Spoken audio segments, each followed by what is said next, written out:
सुनेच्या मिठीत सासरा, घरात भोंगळे, सासूला सापडले, नवरा कामावरून उशिरा घरी काय यायचा. समाजात इतक्या नीच वृत्ती फोफावत आहेत की जणू कलियुगही परमोच्च बिंदूवर पोहोचले की काय अशी शंका यावी. नात्यांनाही आता अर्थ उरलेला दिसत नाही. इतकी वासनेची विकृती फैलावत चाललेली आहे. कोणतेही नाते आता पवित्र राहिले नसल्याचे भयावह आणि पाशवी अमानवी चित्र आज आपल्या समाजामध्ये निर्माण झालेले आहे. या वासनेच्या दलदलीमध्ये अनेकांचे बळी जात आहेत. अनेक संसार उद्ध्वस्त होत आहेत. समाजावरही विपरीत परिणाम होत आहेत. नंदुरबारमधील मातीशी नाळ जुळलेल्या आदिवासी समाजातील एका कर्त्या पुरुषाने केलेले पाप धक्कादायक आहे. त्याने आपल्या मुलीसमान सुनेसोबत अनैतिक संबंध ठेवले. ते मुलाला समजले तेव्हा सुनेशी शरीर संबंधात ठेवण्यासाठी त्याने पोटच्या मुलाचा खून केला. या मन सुन्न करणाऱ्या घटनेचा पुढील वृत्तांत आहे. या दुर्दैवी घटनेचा सविस्तर वृत्तांत पाहण्याअगोदर जर तुम्ही आपल्या ह्या मराठी चॅनेलवर जर नवीन असाल तर प्लीज आपल्या ह्या मराठी चॅनेलला नक्की सबस्क्राईब करा. नंदुरबार जिल्ह्यातील पहाडी पट्टीतील अक्कलकुवा तालुक्यातील मंडारा या छोट्याशा गावात ईश्वर देव्या वसावे हा शेतकरी आपल्या रंजूबाई नावाच्या पत्नीसोबत सुखाने संसार करत आहे. आदिवासी समाजातील हे जोडपं आपल्या शेतात राबून आपल्या संसाराचा गाडा ओढत होतं. रंजूबाई आदिवासी समाजातील असली तरी नाकी डोळी सुरेख होती. रंजूबाई आणि ईश्वर यांना सुखलाल नावाचा एक मुलगा आहे. सुखलाल आता मोठा झाला होता. तो आता मेहनत करून आपल्या आईवडिलांना आर्थिक हातभार लावत होता. गेल्या काही दिवसांपासून सुखलाल गावातील रामजी नावाच्या हॉटेलमध्ये नोकरीला लागला होता. सुखलाल मनाने मोकळा, विनयशील आणि प्रामाणिक असल्याने रामजी हॉटेलमध्ये टिकून होता. हॉटेलमधून काम करून मिळणारा पैसा तो प्रामाणिकपणे आपल्या आईवडिलांकडे देत असे. मुलगा कमावता आणि मिळवता झाल्याने सुखलालच्या आईवडिलांनी त्याचा विवाह सुनीता नामक तरुणीशी करून दिला. सुखलाल सुनीताचे लग्न झाल्यानंतर त्याला हंसिका नावाची मुलगी आणि कन्हैया नावाचा मुलगा झाला. घरात नातवंड आल्यानंतर सुखलालच्या आईवडिलांचं मन रमू लागलेलं होतं.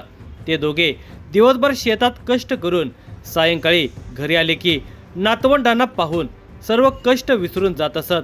अशा ह्या भरलेल्या संसाराला कुणाची तरी नजर लागली होती. सुखलालची पत्नी सुनीता ही दिसायला अतिशय सुंदर आणि नाजूक होती. तिचं बोलणंही लागवी होतं. तुलनेनं सुखलाल खूपच साधाभोळा होता.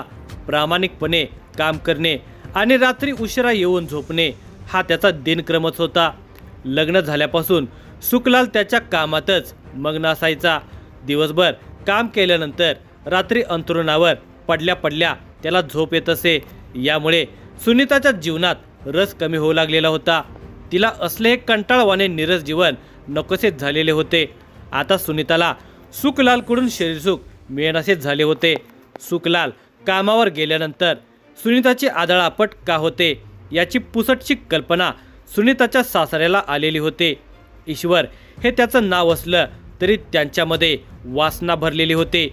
सून ही आपल्या मुलीसारखी असते हे ईश्वर विसरून गेलेला होता. आपल्या बायकोला म्हणजे रंजूबाईला शेतावर पाठवून खोटं नाटक कारण सांगून ईश्वर घरी राहू लागला होता.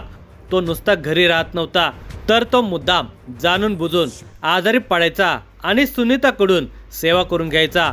सुनीता सून असली तरी तिचा शरीर स्पर्श त्याला सुकवायला लागला होता.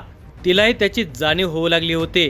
आपला सासरा बापासारखा आहे हे ती जाणीवपूर्वक विसरली आणि ते दोघे आपल्या नात्याला मागे सारत अनैतिकतेच्या दिशेने वाटचाल करू लागले होते. घरच्यांच्या अपरोक्ष हे चाललेलं होतं.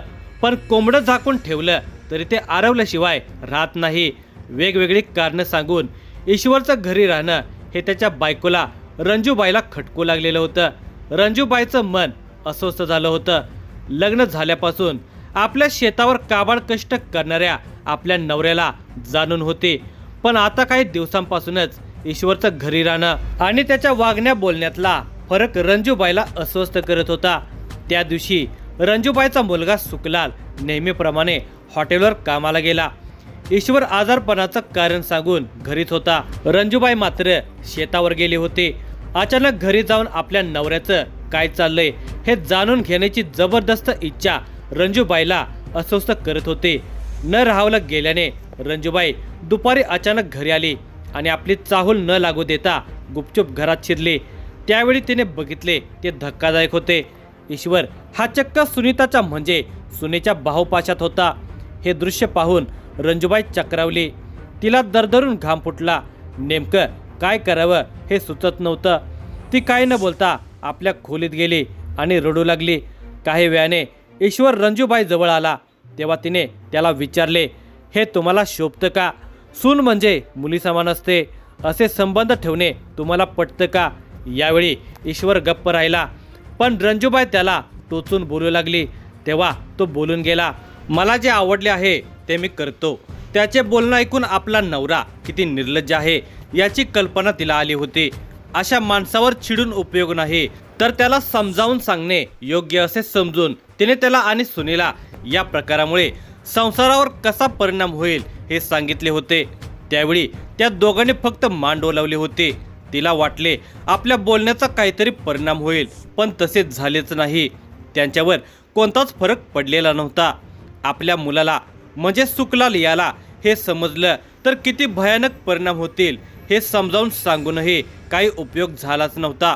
कालांतराने जे व्हायचं तेच झालं होतं. सुखलालला आपल्या बापाबद्दल आणि बायकोबद्दल समजले होते. तेव्हा त्याने दोघांनाही जाब विचारला होता. त्यावेळी रंजूबाईने आपलंच नाणं खोटं म्हणत कुठेही याची वाच्यता करू नकोस असे म्हणत त्याला गप्प बसवले होते. पण त्याच्या डोक्यातील राग काही शांत झालेला नव्हता. तो मनातून खूप अस्वस्थ झालेला होता. आपल्या मुलाला आपल्या बापाचे आणि बायकोचे संबंध असल्याचे समजल्याने तो काहीतरी बरं वाईट करेल याची भीती रंजूबाईला होती. ती काळजीपोटी वारंवार सुनेला आणि आपल्या नवऱ्याला जाणीव करून देत होती. पण त्याचा वेगळा अर्थ काढत ईश्वर आता रंजूबाईला मारठोक करत होता. एके दिवशी त्याने तिला घराबाहेरच काढले होते. काही दिवसापूर्वी अक्कलकोवा तालुक्यातील वडफळी गावातील अनिता प्रवीण दळवी हिच्याकडे आपल्या नातवंडांना घेऊन राहायला आली होती. शरीराने जरी ती वडफळीला असली तरी तिचं मन मात्र मांडारा गावातील मुलाभोवती घुटमळत होतं. रंजूबाई आपल्या वडफळी येथील मुलीकडे राहायला गेल्यानंतर सुखलालने गावापासून 1-1.5 किलोमीटर अंतरावरील आपल्या शेतात कुडाचं घर बांधलं होतं आणि तेथेच ते राहू लागलेले होते. दिवसभर हॉटेलमध्ये राबणारा सुखलाल रात्री शेतातील घरी झोपायला येत असायचा. शुक्रवार दिनांक 24 मार्च 2025 रोजी रंजूबाईचा जावई म्हणजे अनिता वळवीचा नवरा प्रवीण याला दुपारी 2 वाजण्याच्या सुमारास त्याच्या सासऱ्याचा म्हणजेच ईश्वर वसावेचा फोन आला की आपला मुलगा सुखलाल अचानक मरण पावला आहे. ही बातमी प्रवीणने आपल्या सासूला म्हणजे रंजूबाईला देताच ती आपल्या जावई मुलीसह मंडारा गावाकडे आली. घरी आली तेव्हा गावातील लोक अंत्यविधीसाठी जमलेले तिला दिसले. तिच्या काळजात धस्स झाले होते. आई रंजूबाई आपल्या मुलाच्या मृतदेहापर्यंत छाती बडवतच गेली होती. तेव्हा तिचा नवरा ईश्वर हा हाताची घडी घालून उभा होता. त्याला ती म्हणाली, माझा सुखलाल कसा मेला? यावर ईश्वर म्हणाला, काल दिनांक 23 मार्च 2025 रोजी रात्री 1:30 वाजण्याच्या सुमारास सुखलाल हॉटेलमधून काम करून घरी आला होता. त्यावेळी मी आणि सुनीता झोपलेलो होतो. सुखलालने मला उठवत माझ्या छातीत कळ येत असल्याचे सांगितले होते आणि तो जमिनीवर लोळू लागला. मी गावातील रिक्षा चालक दिनेश फत्तू वसावे याला रिक्षा घेऊन बोलावले. रिक्षाने त्याला दवाखान्यात घेऊन जाणार होतो, पण रिक्षा येईपर्यंत त्याचा जीव गेला होता. आपल्या नवऱ्याने असे सांगताच रंजूबाईला काहीतरी शंका आली. तिने सुखलालच्या मृतदेहावर जे पांढरं कापड टाकलं होतं ते बाजूला केलं. तेव्हा सुखलालच्या कपाळावर लाल गंधाचा टिळा होता. त्याच्या मानेभोवती ओरबाडल्याच्या खुणा होत्या. छाती काळी झाली होती. शरीराच्या इतर भागावर खरचटले होते. हे पाहून रंजूबाईच्या मनात शंकेची पाल चुकचुकली होती. ज्या दिवसापासून सुखलालला आपल्या बायकोचे आपल्याच बापाशी अनैतिक संबंध आहेत हे जेव्हा कळले होते तेव्हापासून तो अस्वस्थ झालेला होता. तो केव्हाही आपला घात करू शकतो याची भीती ईश्वरला आणि सुनीताला होती. या भीतीपोटी ईश्वर आणि सुनीताने सुखलालला ठार मारले नसेल कशावरून अशी शंका रंजूबाईला आली होती. अंत्यविधीसाठी जमलेल्या लोकांच्या मध्ये मंडारा गावचे पोलीस पाटील करणसिंह वीरजी वसावे हे होते, तेव्हा रंजूबाई आणि जावई प्रवीण नतू वळवे यांनी पोलीस पाटील करणसिंह वसावे यांचे लक्ष वेधले आणि सुखलालच्या मृत्यूबद्दल शंका व्यक्त केली. अंत्यविधी अगोदर त्याचे पोस्टमॉर्टम व्हावे अशी विनंती त्याने केली. तेव्हा पोलीस पाटील या नात्याने त्यांनी तात्काळ संबंधित खापर पोलीस स्टेशनला या घटनेची खबर दिली. पोलीस आल्यानंतर त्यांनी पंचनाम्याचे सोपस्कार पार पाडून मृतदेह अक्कलकुवा येथील शासकीय रुग्णालयात पाठवला.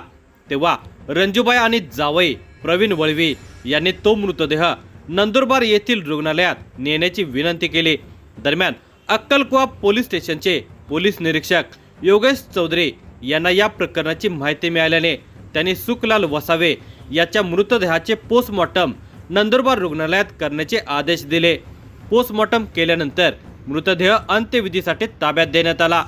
दिनांक 26 मार्च 2025 रोजी नंदुरबार जिल्हा शासकीय रुग्णालयातून अक्कलकुवा पोलीस स्टेशनला सुखलाल ईश्वर वसावे याचा पोस्टमॉर्टम रिपोर्ट प्राप्त झाला.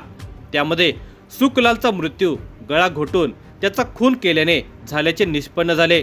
त्यानुसार रंजूबाई ईश्वर वसावे हिने अक्कलकुवा पोलीस स्टेशनला पती ईश्वर दिव्या वसावे आणि त्यांची सून सुनीता सुखलाल वसावे या दोघांच्या विरोधात फिर्याद दिली. या फिर्यादीच्या आधारे जिल्हा पोलीस अधीक्षक श्रवण दत्ता यांच्या मार्गदर्शनाखाली अक्कलकुवा पोलीस स्टेशनचे पोलीस निरीक्षक योगेश चौधरी यांनी दोघांच्या विरुद्ध गुन्हा दाखल करून त्या दोघांना अटक केली.